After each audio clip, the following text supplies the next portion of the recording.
Celebrated American author and Unitarian minister Edward Everett Hale wrote the words, "Together, one of the most inspiring words in the English language. Coming together is a beginning, keeping together is progress, working together is success." These immortal words were published in 1922 in a popularly circulated book of inspirational quotes, only about 10 years before this sanctuary was built on the corner of Pacific and Bristol and became the church that it is today.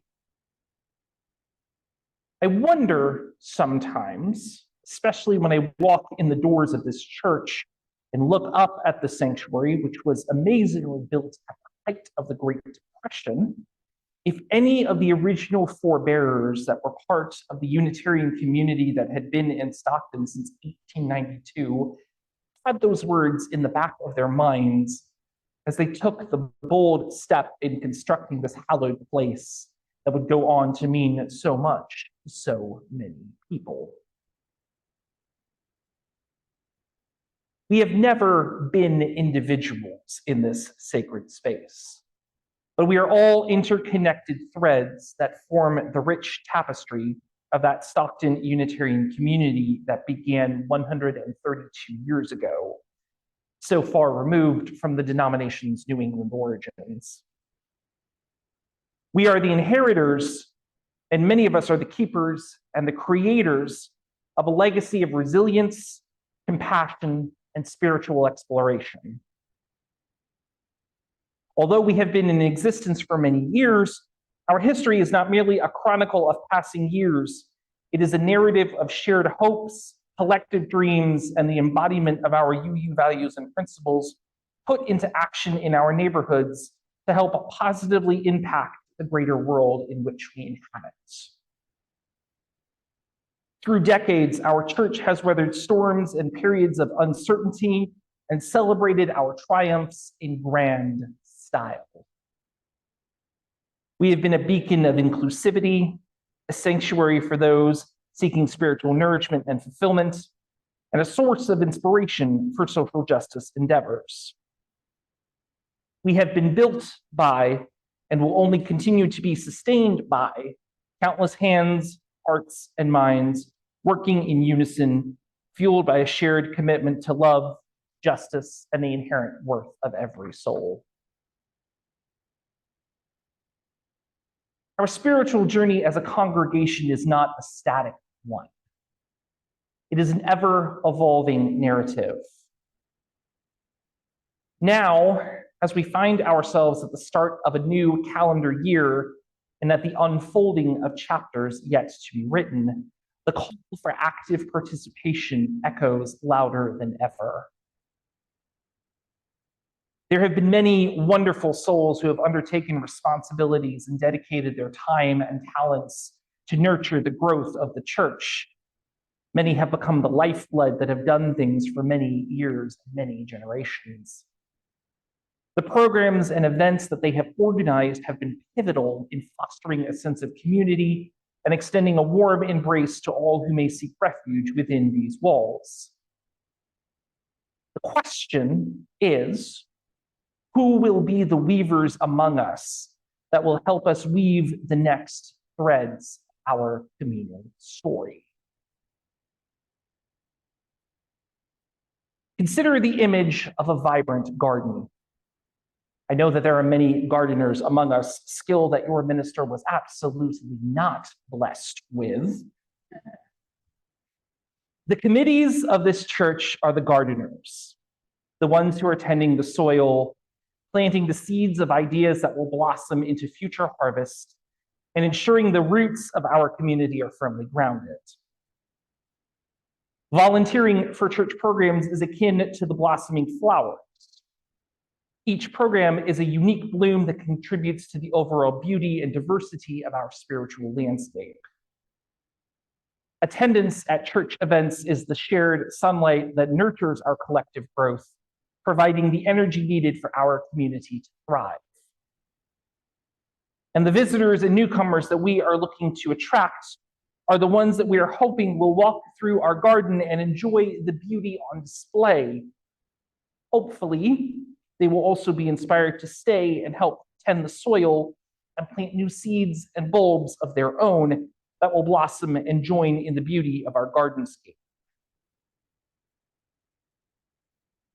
As we contemplate the legacy of our church and what it will be in this new year, we recognize that its strength lies in the grand achievements, but also in the small, everyday acts of kindness, dedication, and mutual support.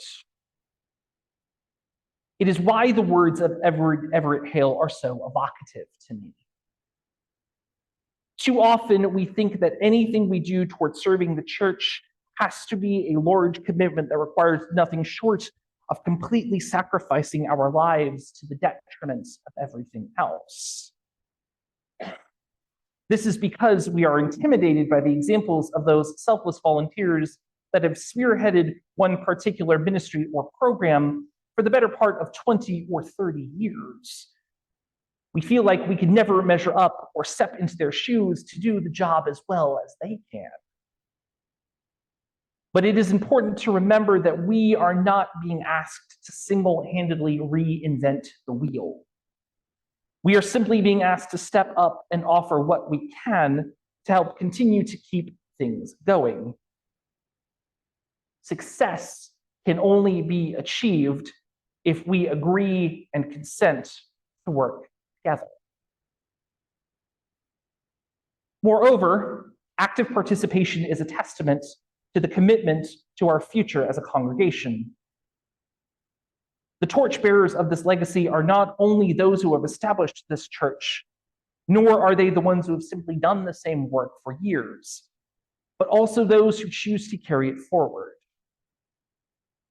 By joining committees, it allows us to have a voice in shaping the trajectory of our community. By volunteering for church programs, it allows us to invest in the spiritual nourishment of present and future generations. By attending church events, it allows us to affirm our shared commitment to a future where our church continues as a beacon of love, acceptance, enlightenment, and positive social change. In our shared journey, let us acknowledge the challenges that may arise when it comes to active participation. There are demands of life, personal responsibilities, and the ebb and flow of time which can create hurdles. However, it is precisely during these moments that our dedication to each other and the legacy of this church becomes the most crucial. Not only do we have everything at our disposal to have a future where our church is a wellspring of inspiration, a refuge for seekers, and a force for positive change in Stockton and beyond, where our committees are vibrant, thriving hubs of creativity and innovation, but we have everything that we need to help make them a reality here now.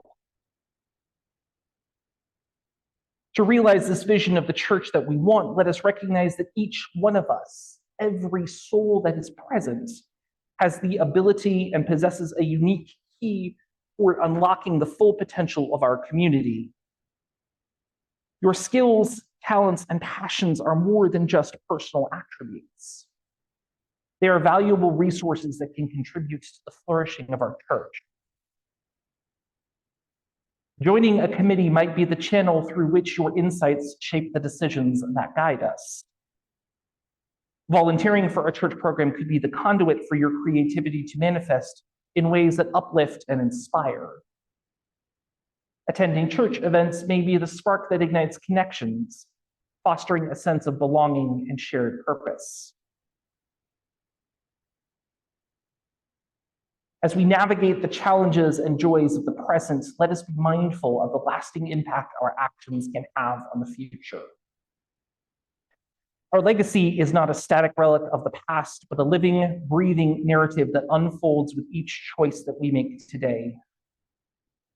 My hope is that you will join me, beloved community, in embracing the call to active participation within our congregation not only as a continuation of this great legacy that began over 90 plus years ago, but excitedly leaping forward into the future success of this church, which I have no doubt in my mind that we can realize. In closing, I leave you with more immortal and inspirational words from American author and Unitarian minister Edward Everett Hale. I am only one, but still I am one. I cannot do everything, but still I can do something. And because I cannot do everything, I will not refuse to do the something that I can do. May the spirit of unity, compassion, and purpose guide us as we continue to shape the unfolding story of our church. May it ever continue to be so. Blessed be. Amen. Shalom. Assalamu alaikum. Namaste. Thank you all so much.